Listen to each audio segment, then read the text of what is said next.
You're listening to Millcaster Tales, brought to you by knowhownonprofit.org. Broken Biscuits, Part 1. Could a throwaway remark about the weight of a key sponsor's wife throw the funding for Millcaster Aid to Africa into crisis? It's been a busy week, and Mercedes, chief executive of Millcaster Aid to Africa, surveys her office with satisfaction, having cleared her desk. About to leave, her mobile rings. Someone clears their throat and mumbles down the phone. Think there may be a problem with the Redibix contract. Not liking what she thinks she's heard, Mercedes replies, "Sorry, can hardly hear you. Is that Jocelyn? Could you repeat that and speak up?" "Hi, Mercy. Yes, it's Jocelyn. I think there may be a bit of a problem with the Redibix. That reception they held for us just before Christmas, you know, when you were off with the flu. Well, I think I may have upset Camilla, the company chairman's wife, a bit, and..." She pauses and hesitates before whispering, "He says he's calling off the deal." Mercedes is too stunned to speak. "How do you know he's calling off the deal?" she asks finally. "There's a curt email to you from Clive's PA, copied to me," says Jocelyn. Finding it hard to breathe, Mercedes asks Jocelyn to come into the office as soon as possible, despite her still being on leave.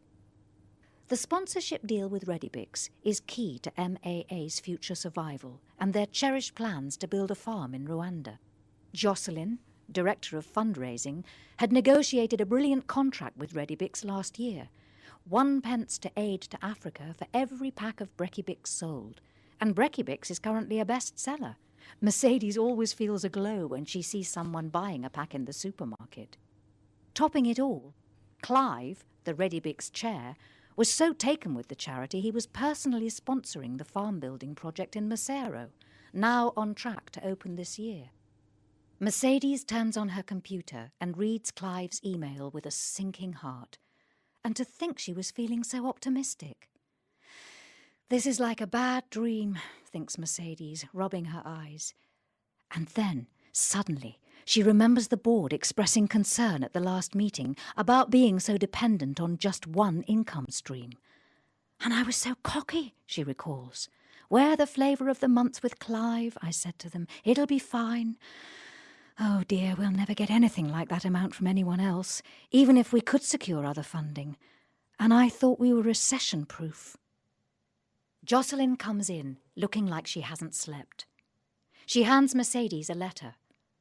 "Your resignation?" inquires Mercedes, dryly scanning the contents. "So having brought the charity to its knees, now you want to walk away scot-free. It'll go into your reference, you know. You escaped disciplinary action before, but this'll all be on your record." Jocelyn sits in silence and then says quietly, "I just can't stay, Mercy. I know you gave me a second chance last year, but I've blown it." "So, Jocelyn, just what did you say to upset Camilla?" Jocelyn goes scarlet and looks down. She mutters. "It was something about her weight and how many biscuits she must have eaten to get to that size. Just a stupid joke to someone on the tombola. Didn't mean any harm, but Camilla must have heard. Didn't realise until I saw the email today. Really, really sorry. I'm gutted." "Well, you've certainly done us harm," Mercedes says coldly. Jocelyn just looks down and sniffs loudly, rummaging around in her bag for a tissue. "Tell me more about that night, please. I want to know everything," demands Mercedes. She starts to make notes as they begin piecing together what happened and what it all means.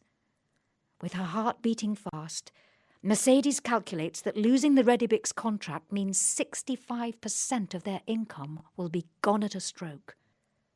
Mercedes asks Jocelyn to draft an apology to the Redibix chair and his wife Camilla right away before she leaves. Jocelyn says she will.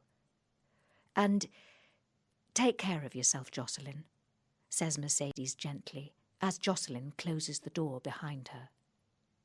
Alone, after Jocelyn is gone, Mercedes gets a blank sheet of paper.